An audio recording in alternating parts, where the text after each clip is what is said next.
ఒక చిన్న అలర్ట్ ఒక ప్రాణాన్ని కాపాడేది. చిన్న నిర్లక్ష్యం దేశాన్ని షేక్ చేసే కేసులా ఎలా మారిందనేది ఈ క్రైమ్ స్టోరీలో చూద్దాం.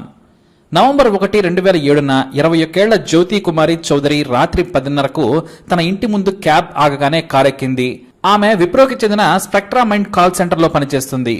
ఆ రోజే ఆ కంపెనీలో చివరి రోజు. నోటీస్ పీరియడ్ ఆ రోజుతో పూర్తవుతుంది. మరో కంపెనీలో నవంబర్ 3న జాయిన్ కావాల్సి ఉంది. ఉత్తరప్రదేశ్ లోని గోరఖ్పూర్ కు చెందిన జ్యోతి తన అక్క బావలతో కలిసి పూణేలో ఉంటోంది. 2006లో ఆమె కాల్ సెంటర్ లో జాయిన్ అయింది. ఇక విప్రోలో చివరి రోజు జాబర్న జోష్ లో ఉంది. నైట్ షిఫ్ట్ కి హుషారుగా బయలుదేరింది జ్యోతి. ఇక కారెక్కగానే తన బాయ్ ఫ్రెండ్ కు ఫోన్ చేసి మాట్లాడటం మొదలుపెట్టింది.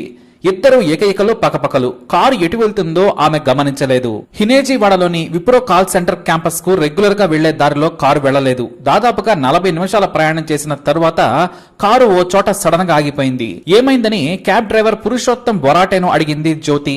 అతని పక్కన అతని స్నేహితుడు ప్రదీప్ యశ్వంత్ కొకాడే ఉన్నాడు. ఇతను కూడా క్యాబ్ డ్రైవరే. ఇద్దరూ కూడా విప్రో కాల్ సెంటర్ ఎంప్లాయీస్ కోసం పనిచేస్తూ ఉంటారు. అతను కూడా ఆమెకు తెలుసు. ఇద్దరూ తెలిసిన వాళ్లే, పైగా రెగ్యులర్ గా వచ్చేవాళ్లు కావడంతో జ్యోతి ఏమీ పట్టించుకోలేదు. ఒకవైపు ఫోన్ లో కంపెనీలో ఇవాళ చివరి రోజు అన్న సంతోషాన్ని తన బాయ్ ఫ్రెండ్ తో పంచుకుంటోంది. కారు ఎందుకు ఆగింది అని 2 సార్లు అడిగింది. దిగి చూస్తాను మేడం అన్నాడు పురుషోత్తం. అతను కారు దిగాడు. ఇక ఫోన్ లో మాట్లాడుతున్న బాయ్ ఫ్రెండ్ ఏమైందని జ్యోతిని అడిగాడు. ఈ లోపే కారు టైర్ పంచర్ అయిందని చెప్పాడు పురుషోత్తం. ప్రదీప్ కూడా కిందకి దిగాడు.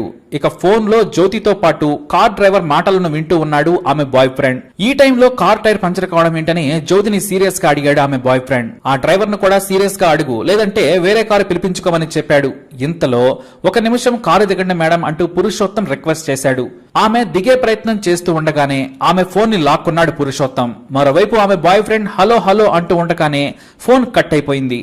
టెన్షన్ తో జ్యోతి బాయ్ ఫ్రెండ్ ఆమె సోదరికి ఫోన్ చేసి చెప్పాడు. మధ్యలో జ్యోతి ఫోన్ కట్ అయింది. కారు టైర్ పంచర్ అయిందని చెప్పింది. ఫోన్ కలవడం లేదని చెప్పాడు. కంగారుగా జ్యోతి సోదరి సైతం ఫోన్ చేసినా స్విచ్ ఆఫ్ అని వచ్చింది. తన భర్తకు విషయం చెప్పడంతో అతను కంపెనీకి ఫోన్ చేశాడు. వాళ్లేమో పర్వాలేదు వస్తుంది, టెన్షన్ పడక్కర్లేదు, కారు టైర్ పంచర్ అయి ఉంటుందని చెప్పారు. దీంతో వీళ్లు కూడా నిజమే అనుకున్నారు. కంపెనీ ప్రతినిధులు చేసిన ఈ చిన్న ఘోరమైన తప్పు ఆ రోజు ఘోరం జరిగేలా చేసింది. రాత్రి 12 దాటినా జ్యోతి రాలేదని కంపెనీ నుంచి సమాధానం రావడంతో పూణే పంచవటి నగర్ లో ఉండే ఆమె సోదరి తన భర్తతో కలిసి రాత్రి 1 గంటకు ఫిర్యాదు చేసింది. ఆ వెంటనే పోలీసులు క్యాబ్ డ్రైవర్ పురుషోత్తం నంబర్ తీసుకున్నారు. ట్రాన్స్పోర్ట్ ఇన్ఛార్జ్ ను స్టేషన్ కు పిలిపించారు. క్యాబ్ డ్రైవర్ కు ఫోన్ చేసినా స్విచ్ ఆఫ్ అని రావడంతో పోలీసులు ఏదో దారుణం జరిగి ఉంటుందని ఊహించారు. వెంటనే ప్రత్యేక బృందాలను రంగంలోకి దించారు. కానీ ఫలితం లేకపోయింది. ఇక తెల్లవారుజామున గౌంజే గ్రామంలోని పొలంలో ఒక శవం కనిపించడంతో పోలీసులకు సమాచారం ఇచ్చాడు ఆ రైతు. పోలీసులు పొలంలోని బాడీని చూసి షాక్ అయ్యారు. నగ్నంగా మహిళ బాడీ ఉంది. తల మొత్తం ఛిద్రమైంది. చేతి నరాలను బ్లేడ్ తో కట్ చేశారు. మెడకు గాయాలున్నాయి. రేప్ చేసి హత్య చేశారని గ్రహించిన పోలీసులు ఆధారాలు సేకరించి ప్రభుత్వ ఆసుపత్రిలో పోస్ట్ మార్టం చేయించారు. ఇంతలో పంచవటి పోలీసులు వెతుకుతున్న కేసు గురించి తెలియడంతో పూణే రూరల్ ఎస్పీ ప్రవీణ్ పాటిల్ రంగంలోకి దిగారు. కాల్ సెంటర్ ఉద్యోగిని క్యాబ్ డ్రైవర్ ఎత్తుకెళ్లాడనే వార్త మీడియాలో ప్రముఖంగా రావడంతో విచారణను ఆయన పర్యవేక్షించారు. జ్యోతి సోదరి సాయంతో హాస్పిటల్లో ఉన్న బాడీతో పాటు శవం పక్కన దొరికిన బట్టల ఆధారంగా చనిపోయింది జ్యోతినేనని తేల్చారు పోలీసులు. ఇక బాడీ దొరికిన రోజే బంధువుల ఇంట్లో దాక్కున్న పురుషోత్తంను, మరో డ్రైవర్ ప్రదీప్ ను అరెస్టు చేసేశారు. ఇక వారిని విచారించగా తామే రేప్ చేసి చంపేశామని ఒప్పుకున్నారు. అయితే వారు వేసిన ప్లాన్ తెలిసి పోలీసులు షాక్ అయ్యారు. జ్యోతికి ఫోన్ పిచ్చి ఎక్కువ అని చెప్పాడు పురుషోత్తం. ఆమెను ఎప్పుడు తాను పిక్ చేసుకున్నా కూడా ఫోన్లోనే మాట్లాడుతూ ఉంటుంది. కారు ఎక్కిన దగ్గర నుంచి కంపెనీకి వెళ్లే వరకు ఫోన్లో మాట్లాడుతూ ఉంటుంది. ఆమె చాలా అందంగా ఉంటుంది. ఆమెను అనుభవించాలని నేను ప్రదీప్ ప్లాన్ చేశాము. మిగతా వాళ్లు చాలా అలర్ట్ గా ఉంటారు. వారికి వేరే వాళ్లు తోడుగా ఉంటారు. నైట్ షిఫ్ట్ లో ఈమె రూట్ లో మరొక ఎంప్లాయ్ లేరు. పైగా ఆమె ఫోన్ లో మాట్లాడుతూ ఉంది. కాబట్టి చీకట్లో ఎటు తీసుకెళ్లినా పట్టించుకోదు. అందుకే జ్యోతిని రేప్ చేసి చంపేయాలనుకున్నాం. అందుకోసం ఆ రోజు రాత్రి మేము దారి మళ్లించి పొలాలున్న గౌంజే ప్రాంతంలోకి తీసుకెళ్లాం. నిర్మానుష్య ప్రాంతంలో కారు ఆపాం. మేము కారు ఆపే వరకు జ్యోతి చూసుకోలేదు. కారు టైరు పంచర్ అయింది. దిగమనగానే ఆమె కారు దిగింది. ఆ తర్వాత తాను ఎక్కడ ఉన్నానని అడిగి భయంతో కేకలు పెట్టింది. మేము ఆమె నోరు మూసి పొదల్లోకి ఎత్తుకెళ్లాం. ఒకరి తర్వాత ఒకరం ఆమెను బలాత్కారం చేశాం. ఆ తర్వాత అరుస్తూ ఉంటే ఉరేసి హత్య చేసేశాం. వెళ్లేటప్పుడు బాడీని గుర్తుపట్టకుండా రాళ్లు వేశామని చెప్పాడు. ముందుగానే ప్లాన్ వేసి ఆ రోజు రాత్రి ప్రదీప్ ను పిలిచానని చెప్పాడు పురుషోత్తం.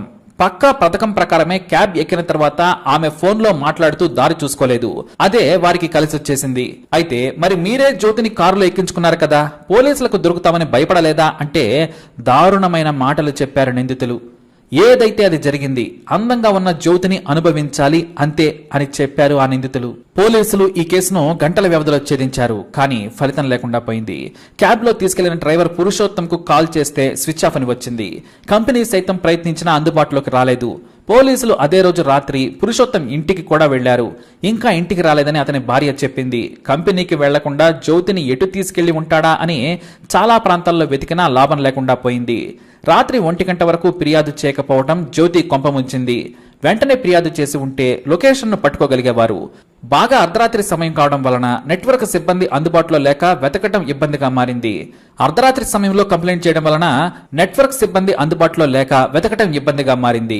ఇక జ్యోతి శవానికంటే ముందే నిందితుడి కోసం స్పెషల్ టీం రంగంలోకి దిగిపోయింది. ఎందుకంటే నేరగాడు అతనే అని ముందే ఊహించేశారు. జ్యోతి ఫోన్లో మాట్లాడే వ్యసనం కొంత కొంప ముంచిందని చెప్పవచ్చు. ఆ తర్వాత విప్రో కంపెనీ కూడా నిర్లక్ష్యపు సమాధానం జ్యోతిని వెతకకుండా చేసిందని విమర్శలొచ్చాయి. వారి సమాధానం కారణంగానే జ్యోతి సోదరి ఆలస్యంగా పోలీసులకు ఫిర్యాదు చేసింది. అయితే జ్యోతిపై అత్యాచారం చేసి చంపే నాటికి పురుషోత్తం వయసు 26 ఏళ్లు కాగా ప్రదీప్ వయసు 19 ఏళ్లు కావడం విశేషం. ఇక 5 ఏళ్ల తర్వాత జ్యోతిని అత్యంత కిరాతకంగా అత్యాచారం చేసి చంపినందుకు నిందితులకు ఉరిశిక్ష విధించింది పూణే సెషన్స్ కోర్టు. 2012లో హైకోర్టుకు వెళ్లి ఉరిశిక్ష కొట్టేయాలని పిటిషన్ పెట్టారు నిందితులు. కానీ కింది న్యాయస్థానం తీర్పునే ధర్మాసనం సమర్థించింది. సుప్రీంకోర్టు సైతం అత్యంత హేయమైన చర్యకు నిందితులు బ్రతికి ఉండటమే తప్పని వ్యాఖ్యానించింది. 2015లో సుప్రీంకోర్టు నుంచి కూడా ఉపశమనం దక్కకపోవడంతో రాష్ట్రపతి దగ్గర క్షమాభిక్ష పిటిషన్ను పెట్టుకున్నారు పురుషోత్తం, ప్రదీప్. రాష్ట్రపతి సైతం వారి విన్నపాన్ని తిరస్కరించారు. ఇప్పుడు మరణం చావు మధ్యలో ఇద్దరు జైల్లో కొట్టుమిట్టాడుతూ ఉన్నారు. మరి వీరికి ఇదే సరైన శిక్ష? మరి మీ అభిప్రాయాన్ని కూడా కమెంట్ ద్వారా తెలియజేయండి. అలాగే ఇలాంటి ఇన్ఫర్మేషన్ కోసం ఈ వీడియోని లైక్ చేయండి, షేర్ చేయండి, మా ఛానల్ని సబ్స్క్రైబ్ చేసుకోండి.